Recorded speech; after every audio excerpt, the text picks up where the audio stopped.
अहमदनगरमधील 2 उद्योजकांनी आपल्या 12 कर्मचाऱ्यांना गुढीपाडव्याच्या निमित्तानं चक्क 4 चाकी गाड्याच भेट दिल्या।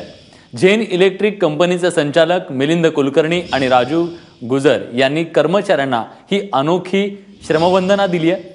झेनच्या स्थापनेला यंदा 25 वर्ष पूर्ण झाली, मात्र सध्याची मंदी, अहमदनगरच्या उद्योग क्षेत्रासमोरचे गंभीर प्रश्न, असुरक्षितता अशा सगळ्या वातावरणात देखील राजू गुजर आणि मिलिंद कुलकर्णी यांनी कर्मचाऱ्यांना गाड्या भेट देण्याचं धाडस दाखवलं असंच म्हणावं लागेल।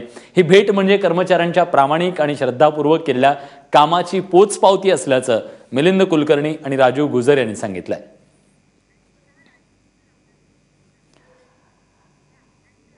आणि या सगळ्या संदर्भात बोलण्यासाठी स्वतः राजू गुजर, जे झेन इलेक्ट्रिकचे संचालक आहेत, ते स्वतः आता आपल्या सोबत आहेत। गुजरजी, असं का वाटलं तुम्हाला की आपल्या कर्मचाऱ्यांना आपण गाड्याच भेट द्याव्यात?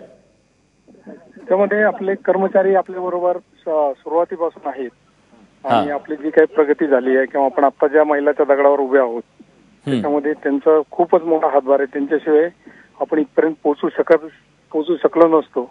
ही भावना कुठे न कुठे नेहमी मनात असते आणि प्रत्येक माणसाचं स्वप्न असतं की एक छोटं घर असावं, छोटीशी गाडी असावी, दैनंदिन व्यापातून आणि बाकीच्या सगळ्या आर्थिक व्यवहारामध्ये गाडी घेणं असं काही सर्वसामान्याच्या आवाक्यात आता राहिलेलं नाहीये। मग आपण म्हणलं की कसं एक कृतज्ञता आणि त्यांच्या कामाची पोच पावती ही एका कुठल्या तरी माध्यमातून व्यक्त करणं गरजेचं आहे। बरेच दिवस विचार चालला होता याच्यावर, मग त्यातून ही एक कल्पना मनात आली की जर समजा आता आपण पैसे दिले किंवा रोख स्वरूपी काही असलं तर ती कृतज्ञता म्हणावी तितकी घरापर्यंत पोहोचत नाही। म्हणजे घरातली लहान मुलं बाळा असतात, संपूर्ण संसार असतो किंवा आपले जे आजूबाजूचे लोक आहेत त्यांच्यापर्यंत आपली कृतज्ञता पोहोचावी, त्यांच्या कामाची पावती ती त्यांना मिळावी, म्हणून त्या विचारसरणीतून कुठेतरी हा विचार डोक्यात आला। आपण त्यांना एक छोटीशी पोच पावती दिली कामाची। ती वस्तू स्वरूपी, तर वस्तू तर आजकाल काय म्हणजे असतातच सगळीकडे, बरोबर, पण एक जे सर्वसामान्यांच्या आवाक्यात नसलेली गोष्ट पण हवी वाटणारी गोष्ट असते ती म्हणजे एक छोटी गाडी। आणि काही चैनीची गोष्ट राहिलेली नाहीये।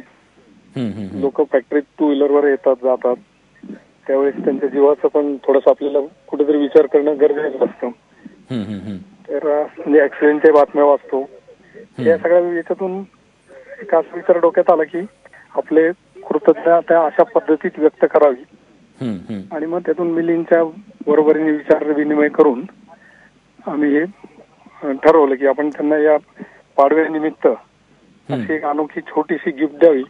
आणि याच्यातून काही फार मोठं काही आहे किंवा काही फार मोठं केलं असं कुठंच डोक्यात विचारही नाही किंवा ती भावनाही नाही आपली।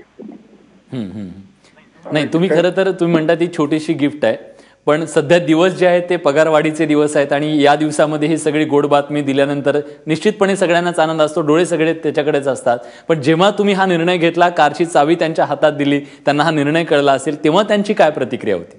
हो सर, म्हणजे याच्यातलं त्यांची प्रतिक्रिया काय होती हे शब्दात सांगूच शकत नाही। ते शब्द सांगायचं असेल तर त्याला एखादा शब्दप्रभूत पाहिजे, पण असीम आनंद ज्याला म्हणतो आपण, आणि असीम आनंद आणि कृतज्ञतेचे भाव जे काही होते किंवा त्यांनी आमचे जे फोटो काढले, आम्ही एकमेकांना मिठ्या मारल्या, यातच सगळं काही आलं। ते छोटी आहे का मोठी आहे काय अर्थच राहिला नाही, इतकं ते एक कुटुंबत्व किंवा एक फॅमिलीतला भाव त्यातून व्यक्त झाला।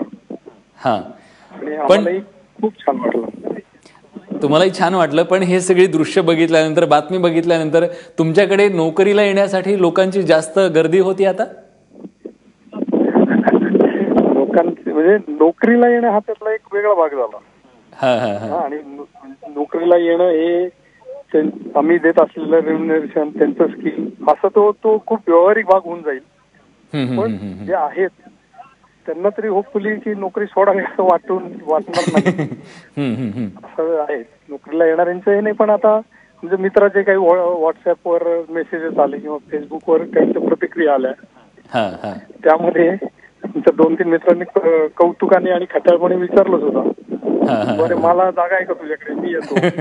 म्हणजे एक असं त्यातला आनंदाचा क्षण अशा रीतीने पण निर्माण झाला। नक्कीच, तेव्हा तुम्ही कृतज्ञता म्हणून ज्या पद्धतीनं त्यांना हे आनंदाचे क्षण दिलेले आहेत एका भेटवस्तूच्या माध्यमातून, त्याचं निश्चित कौतुक आहे. धन्यवाद राजू सर, तुम्ही ही सविस्तर प्रतिक्रिया एबीपी माझाला दिली त्याच्याबद्दल. तेव्हा निश्चितपणे ही बातमी बघितल्यानंतर तुमचेही डोळे तुमच्या कंपनीकडे लागले असतील यात शंका नाही.